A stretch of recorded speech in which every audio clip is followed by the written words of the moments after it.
What's up, Kinesiology 1400 students and professor? This is take 2 of Module 5, Field Test for Flexibility. What I've chosen for my field test is a trainer-assisted manual length tension test. And for the sake of this discussion, I'll be speaking about testing the 3 heads of the hamstrings. But just know that there are length tension tests for any joint in the body and any muscle group in the body, or virtually.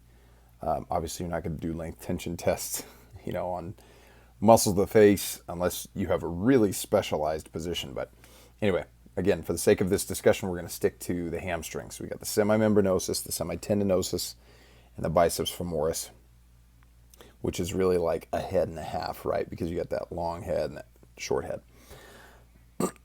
Anyway, so the directions for a length tension test for the hamstrings is you're going to have the participant laying flat on their back. You're going to have them do a little hip bridge so that their pelvis is neutralized.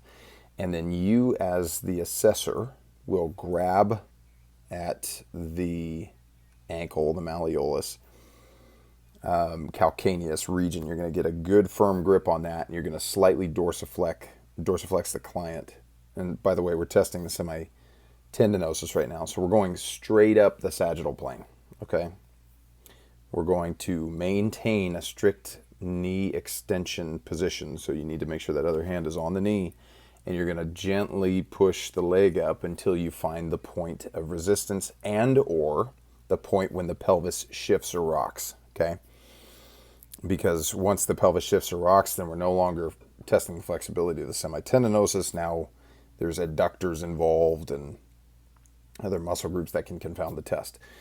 Okay, so then we gently return the foot back after logging the degree of flexibility at the specific joint. Now, for the sake of a field test, when somebody is pretty well used to doing these tests, they can give a fairly decent and accurate guesstimate. For the sake of the clinical educational side of this class, a goniometer would obviously be recommended for more accurate angles.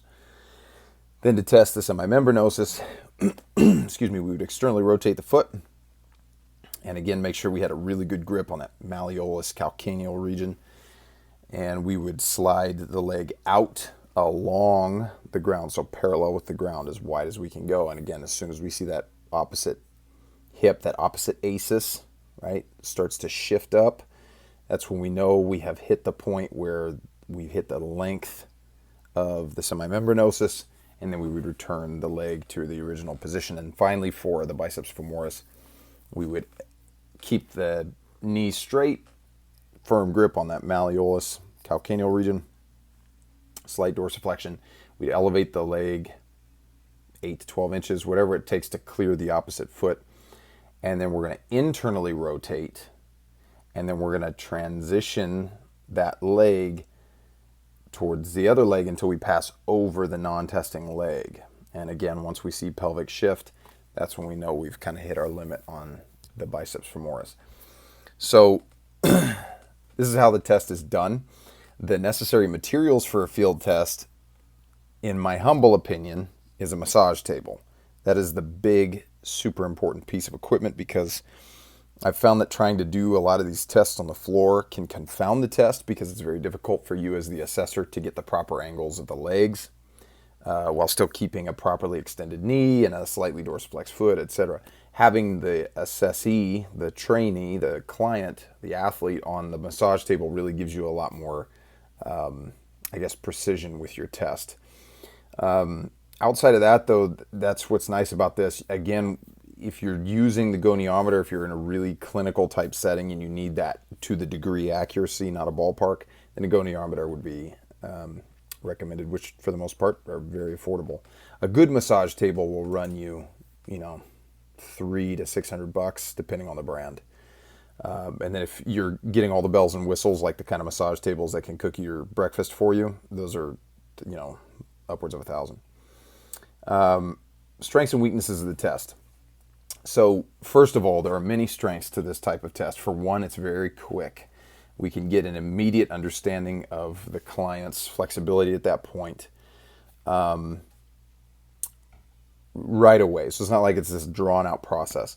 Another strength of the test is it allows us, if we are doing a full body, to assess regions of the body for tension. So we know that, if we have like a 45-degree extensibility at the semitendinosus, and let's say the client's head starts to rock up as you're pushing up, we know that it's not just a hamstring tension issue, it is a complete posterior chain issue, which, depending on how you're certified, you might be able to help them with stretching, or you might be able to perform manual therapy. It really just depends.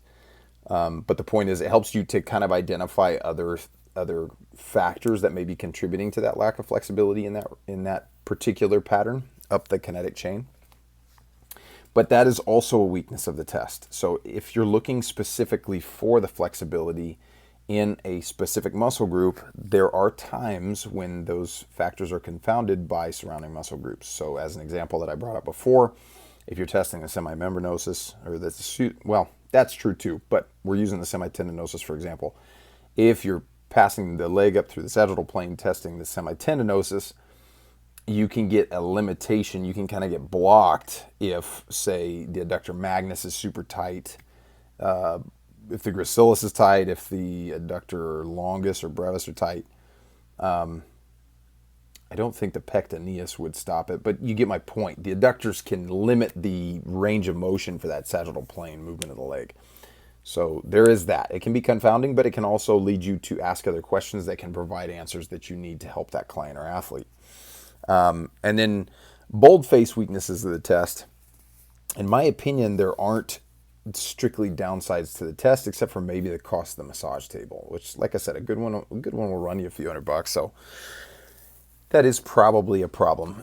And then when it comes to length tension tests, they're not going to work on people with certain malformations. So let's say if you're working with a client that has like severe damage or amputation or things like this, you're going to need more specialized training than just knowing how to perform length tension analyses on the client. And again, not a bold-faced weakness, just the need for excellence of execution is the knowledge and experience of the technician. So if you are just jumping into a length tension analysis and you got somebody who's just kind of flinging people's legs and arms all around, and they're not paying attention to the other landmarks on the body that are giving them clues as to where the stop point of that particular muscle is, then you're going to get completely botched results. They're useless to us.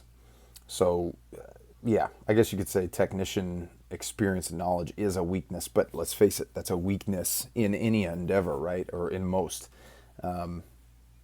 So I think that's just a call for all of us to just be good at what we do. Okay, with that, thanks for listening. Man, I droned on for 8 minutes. Sorry about that, guys. Good luck with the video. All right.